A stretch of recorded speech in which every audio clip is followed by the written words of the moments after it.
It's Mike, NoStressMike.com.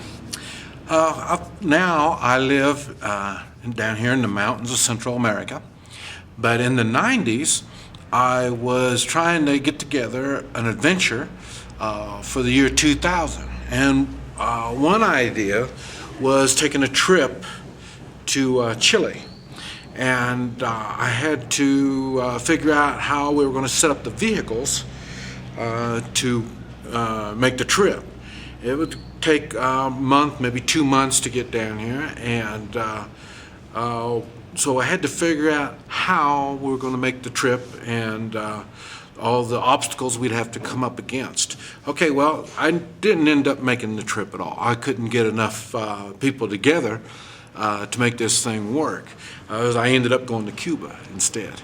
But anyway, what I've done is applied all the ideas that I gathered at that time, and I've put it together for a bug-out bus. Here, they get a lot of these used buses in the United States, used school buses, and they bring them down here and they use them for transportation. The mountain roads are really tough on them, but these things work really well. So, where I live, here in Central America, school buses are used all over down here. The roads are really bad, but the school buses are pretty tough vehicles. So what they do is they get them from the United States, used ones, bring them down here, and they use them, like I say, as transportation. A lot of times they're called chicken buses. The mountain roads are really tough on them, but these things work really well. So it gave me an idea, maybe it would make a good bug out for bugging out. And also, it could be used as a CP, command post. If you're, I'm into three-man militias. And if you've got a group of these three-man militias, they could use something like this for a central point. They could park the bus somewhere, and then, well, they could travel as a convoy if they're leaving an area, or if they're just needing a command post, this would be the thing to do it. And it'd be the same thing, small groups of people that are in transit, moving from one place to another for whatever reason. You get a natural disaster or something like that where you have to leave your area. This would be the way, this would be one vehicle that would be in the convoy. You could have 6 or 8, 10 families going together and use something like this to keep everybody organized and together and protected for no matter what kind of circumstances you'll be coming up against. So this is the basic idea on what I've come up with for a bug-out bus. Okay, now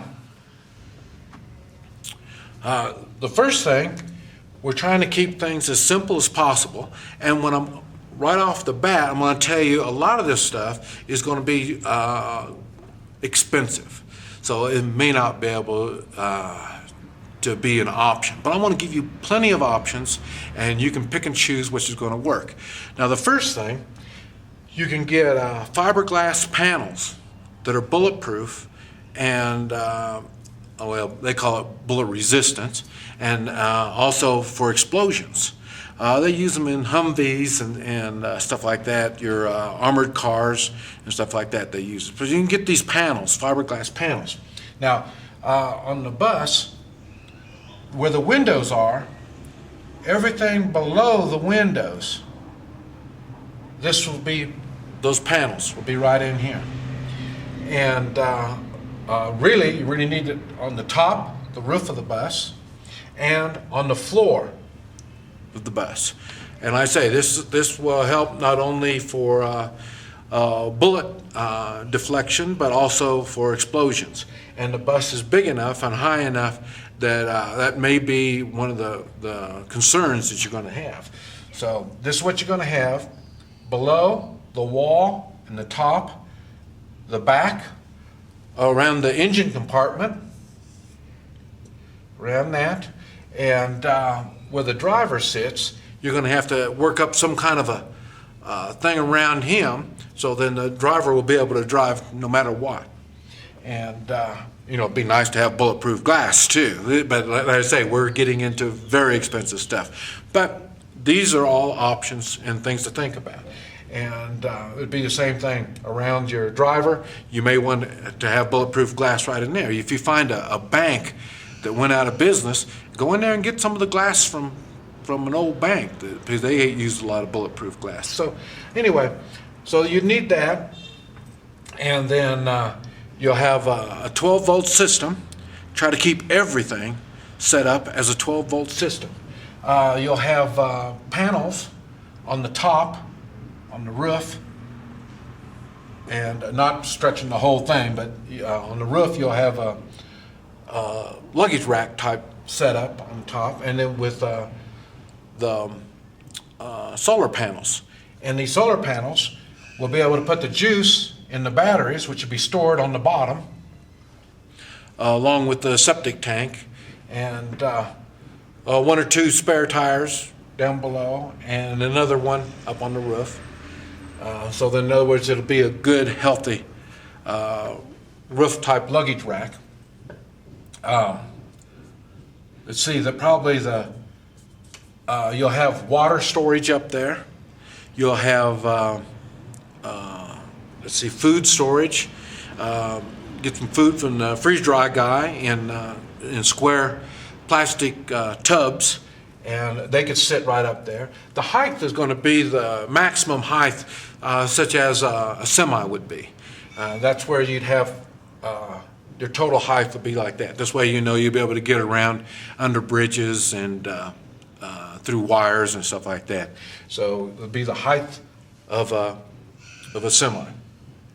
Okay, and also up on top, you'll have your water storage, and because you're going to use a lot of gravity feed to bring the water down for whatever it is that you're going to be using it for. So that's going to be up on top.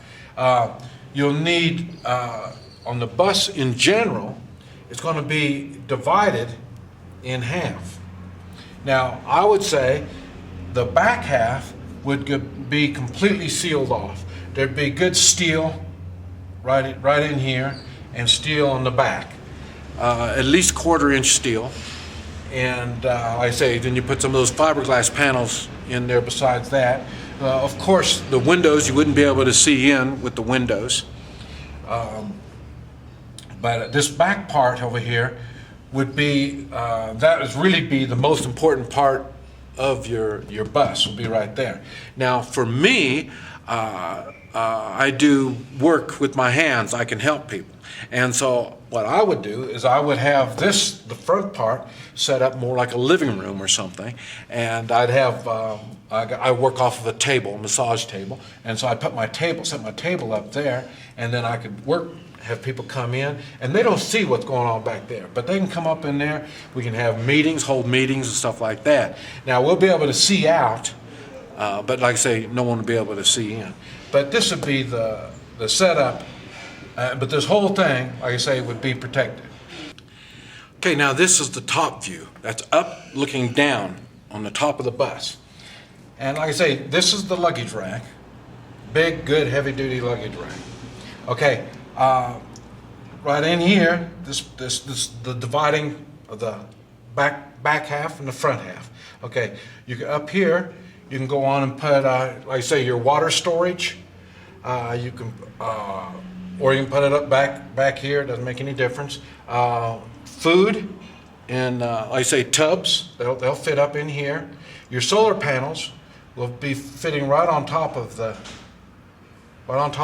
This is where you're going to get the main part of your energy. The energy that you're going to use will be coming off of your solar panels. Try to keep everything as much 12 volt as possible. Also up here will be antennas They'll be laid down, but you'll be able to set them back up. That's because you could make an FM transmitting station out of this same setup right here. And it'll be, with the FM, type of production, you're going to be limited on how far you can go out. But the thing is, the other cars, the other people in your convoy, as you park and you go out, you send other cars out, they can just use their radios in their car to listen to you talk and communicate with each other just by using a plain old FM radio station. So the antennas will be right up here.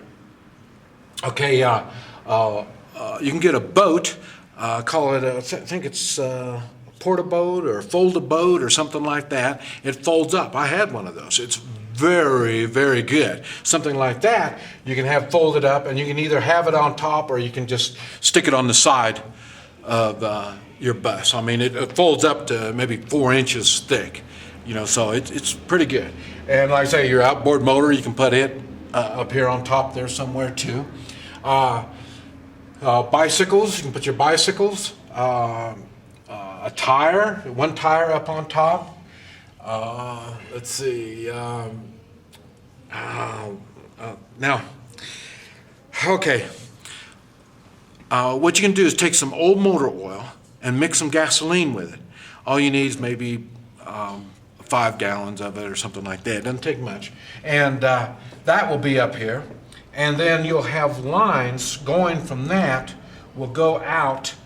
Let's say we put it right up here. Okay. You'll have lines coming out. They'll come out with a door. It'll come out like that. And then come out over here. It'll come out like that. Come on around. And it'll come out the back. The same thing. It'll come up to the other side. Come over. Shoot out like that. Come over here. And shoot out like that. It's gasoline and oil mixed, old motor oil. So it'll make it a little bit thick. You can use the motor oil as just motor oil. If you're driving and you want to stop the people from following you, or they get up close next to you or something like that, all you have to do is use some type of a pump, and you can pump it. And I would use either hand valves or you can use electronic valves, and you can shoot this motor oil and gasoline mixture out. If they're following you, or if they're right up next to you, you shoot it out. You got this old oil coming all over.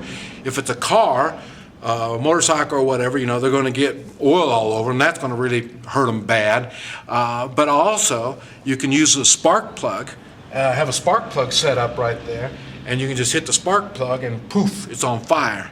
And with the motor oil, it'll stick on them a little bit better, and it'll burn a little bit better too on whatever it is you're on, if you're moving. And even if you're not moving, if your unit is being assaulted, it's the same thing. All you do is just swoosh like that and spray it on them. You don't have to set them on fire, you just spray it on them, because if you've got a weapon, a gun, and you get drenched with oil and gasoline, you probably will not be willing to shoot your gun, because shooting the gun will set you on fire. And or you can be mean and nasty, and you can just go on and just flick it on and spark them up, and you can burn everything around you, and then you can go on and drive off, even after you get everything set on fire. And as you're going down the road, you can turn the valve, and then you just went from your oil gasoline mix to water, and this water will come out and spray all over, especially with the mist and stuff, will spray and try to put out the fire in case some of your bus gets caught on fire. But also, you'll have fire extinguishers, mini fire extinguishers, and there's going to be ports here, so then you can use these ports to put out the fire, or you can use fire extinguishers to make it so then people assaulting your bus won't be able to see because of all that. And then you mix some smoke in with that, it'd be really tough for them to get anything done. So like I say, you're going to have water, gas and oil mix, food. Right here is an entrance to get to the top of the bus from your secured half of the bus. In other words, you'll be able to take a ladder and go right on up, come right on up in here.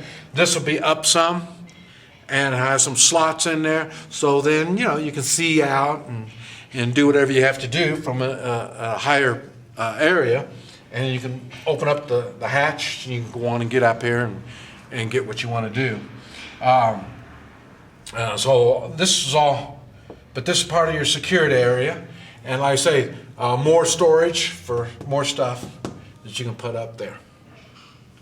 And also, now at one time I was able to get parachutes, old freight parachutes they used to drop out, you know, logistic stuff, and they were huge, and you could use that and cover your whole bus if you're looking to camouflage it, or you can use it on just half one side and half the other side for shade, and it all folds up and it can be all put up there on top too.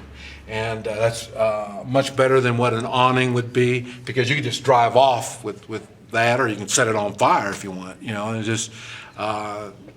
you have different options by using the parachute. Okay, now this is the back of the bus. This is looking straight at the back of the bus, and this is a side view of looking at the back of the bus. There's the back of the bus, and then it's overlapping.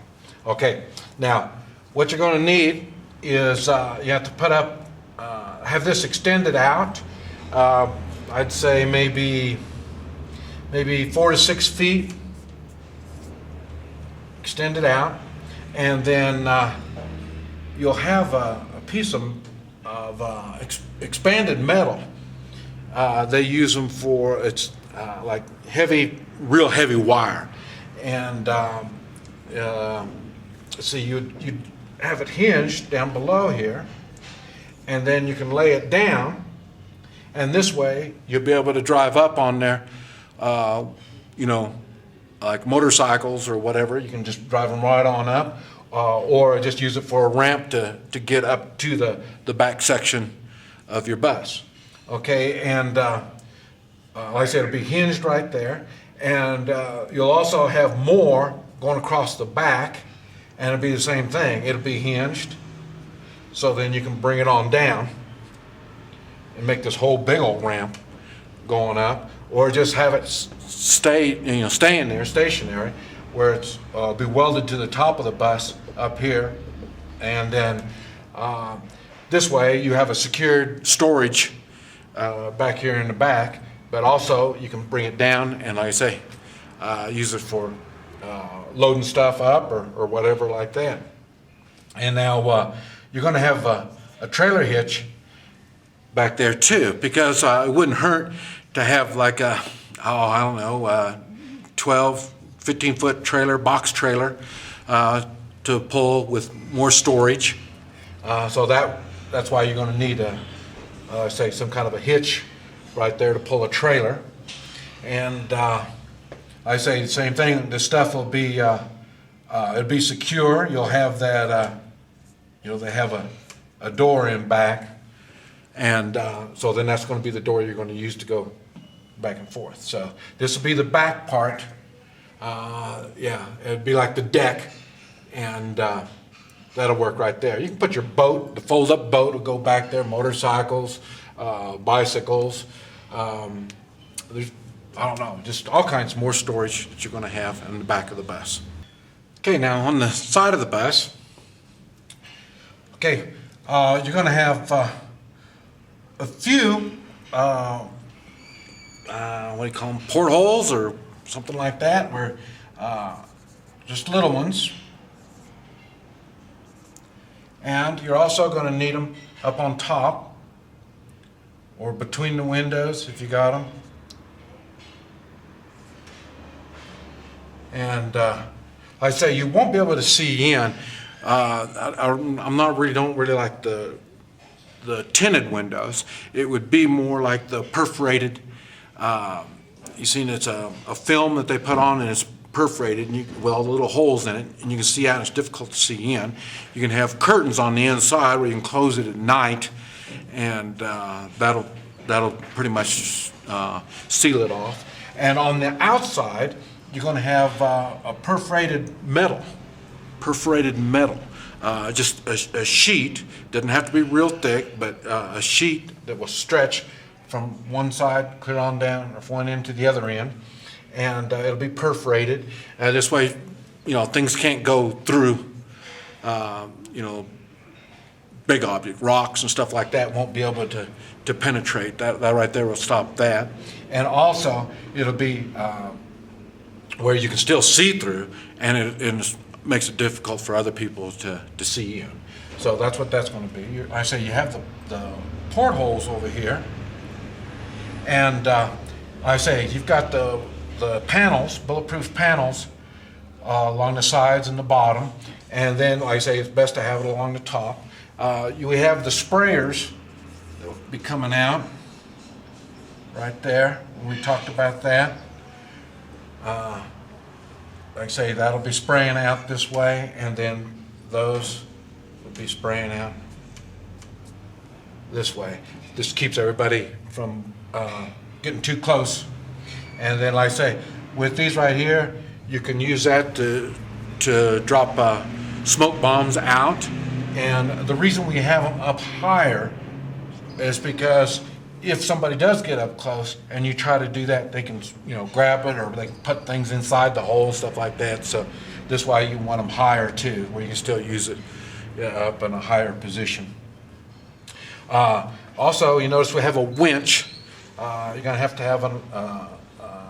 probably electric winch, maybe what do you call it, a PTO type. I'm not sure if the buses have the PTOs, or you can get them on there. So that's what that's going to be. Also, there'll be diesel. The bus will be off of diesel because diesel has got a longer shelf life, and it's just much better for this type of stuff. And on your motor, they've got, I don't know what it's called, but you can put electric. You can put it into 12 volt, or not 12 volt, 120 volt electric will be on that, and that system will be in there, but the motor has to be running for it to work. But you can have that running, and then put your outlets on the inside, so then you can use the 110 if you need that too. But like I say, the motor's not have to be running on that. And so if you want to try to keep your system quiet, you're going to have to keep it, try to get it to run on 12 volt. And then this way, because your batteries will be stored down below, and then that'll do it. And talking about down below, also down below, on this section that's half, well, I guess you could do it on the front part too, but somewhere or another, you're going to have to put an exit, a trap door, where you can drop down to the bottom too. So what you're going to have an exit here, an exit from the bottom, exit from the back, and then an exit from the top. So so you have different options to get out. But not the main thing is if the thing is set up where you can pretty much hold your own, if nothing else, you can drive off. Even with all flat tires, if you can move 100 yards down, that's plenty good too. Because anybody assaulting your command post, they already have everything set up all the way around to do what they have to do on you when you're located there. So if you can just move 100 yards down, it messes up their whole operation.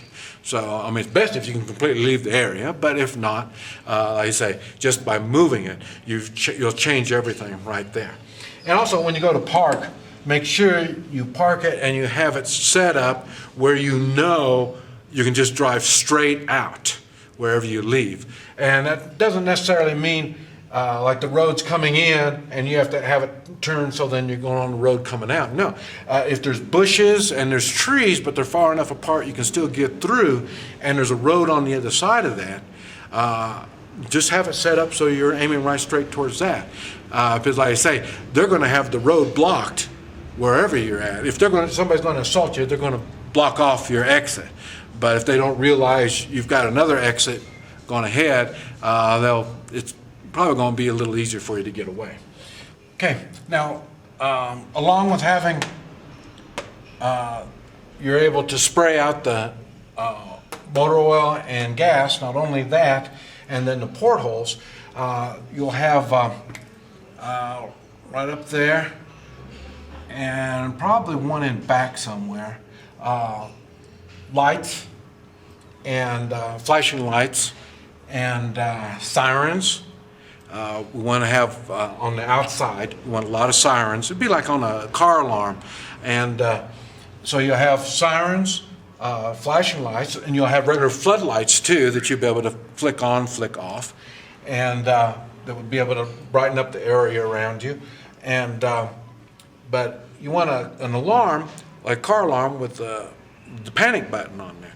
So when if you're let's say you're working as a convoy and this is a command post. When you're set up and you're away and everybody's gone and you're getting assaulted, you just hit the button and then everything starts flashing and making noise and sirens and all this kind of stuff, and then everybody knows that you're being under attack. And it also works if you're not in the bus. And so if you're leaving the bus somewhere, well, then you've got an alarm system that will notify you when somebody's messing with the bus.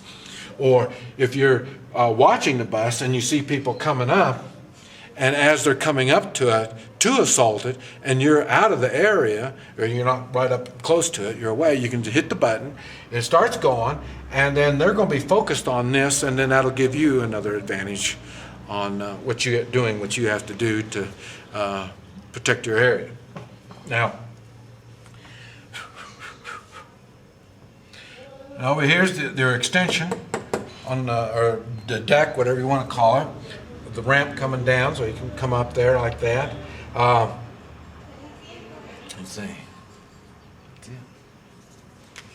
Okay, you have the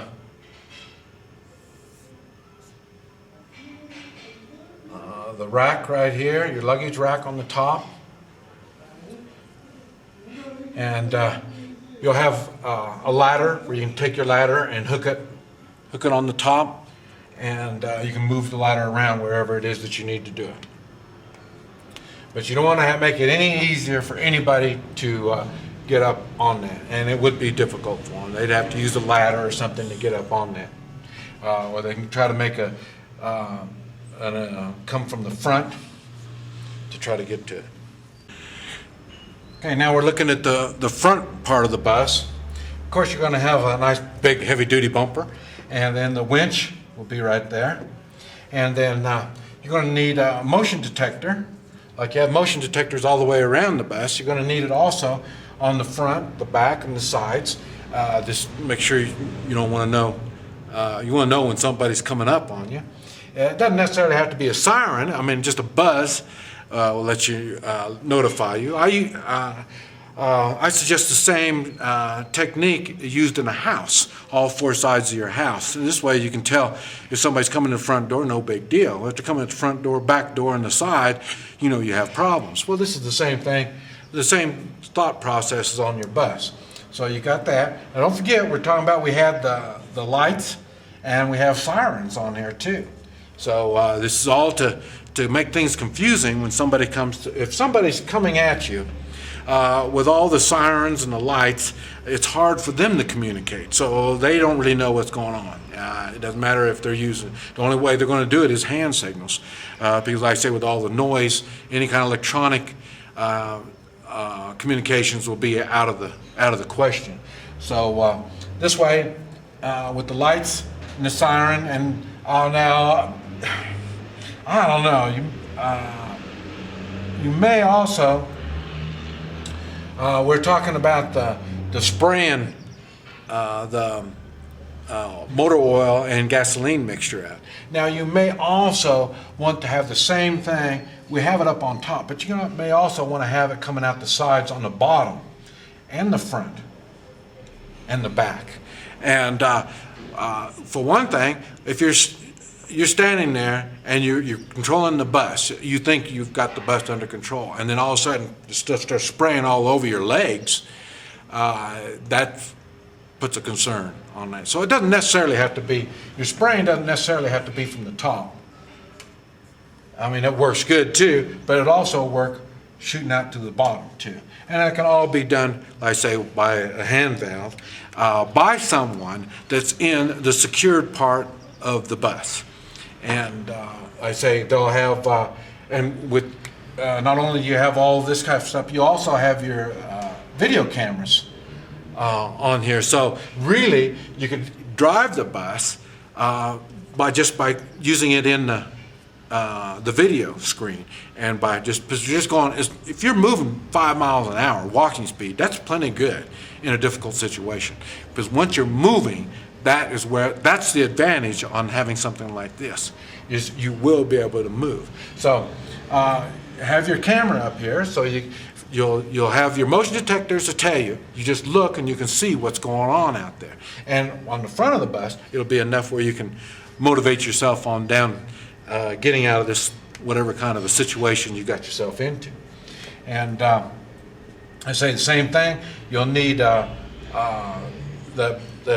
panels that we're talking about. You'll have that up here, but you won't have it directly up against there. Have it stuck back, or stuck out in front, probably right above your winch, and that gives room for the air to come in there. Whenever you see yourself going to be getting to a difficult situation, this will kind of help protect the radiator. And when you have it like that, angle it. When you have it on an angle, that kind of helps make things so they don't go straight into whatever kind of protection you're using.